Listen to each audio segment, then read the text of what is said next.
સંજેલી તાલુકાની અંદર આવેલ નદી ફળિયા વર્ગ ડેડિયા પ્રાથમિક શાળાની અંદર શિક્ષકો સવારે 11:30 વાગ્યે શાળામાં ગુલ્લેબાજ કરતા જોવા મળ્યા। શિક્ષકો જ આમ ગુલ્લેબાજ કરતા રહેશે તો બાળકોના ભવિષ્યનું શું થશે તેવા અનેક સવાલો ઊભા થાય છે। અને જ્યારે સંજેલી તાલુકાની અંદર આવેલ નદી ફળિયા વર્ગ ડેડિયા પ્રાથમિક શાળામાં શિક્ષકો ગુલ્લેબાજ કરતા તેની જાણ થતાં એક પત્રકાર ગ્રાઉન્ડ રિપોર્ટિંગ માટે નદી ફળિયા વર્ગ ડેડિયા પ્રાથમિક શાળામાં પહોંચ્યા હતા। ત્યારે તેમની સાથે શાળાના આચાર્ય જીતુભાઈ પટેલ દ્વારા પત્રકાર સાથે અભદ્ર વ્યવહાર કરવામાં આવ્યો છે। હવે જોવાનું રહ્યું કે આ શિક્ષક ઉપર તંત્ર શું એક્શન લેશે। અરે આ કામ નહીં કરવાનું સ્કૂલનું કેમ ના સ્કૂલનું કામ નહીં કરવાનું ના તમારો ટાઈમ કેટલો સાહેબ ટાઈમ અમારો 10:30 ની શાળા ખુલી ગઈ હતી હા તો તમે સાહેબ મારે સ્કૂલનું કામ નહીં સાહેબ અત્યારે 11:17 થાય સાહેબ બરાબર છે। દેખો પ્રેમથી તમારે કરવું એ જ કરજો, પાછા સામે નહીં થતા તમને કહી દઉં પ્રેમથી હદ બધું થઈ જાય।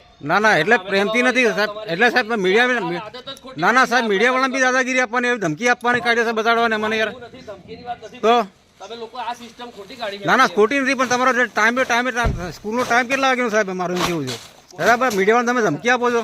10:30 સ્કૂલ ખોલી ગઈ ભાઈ, તમે રેકોર્ડિંગ નથી કરતો। અરે ચાલો આવો।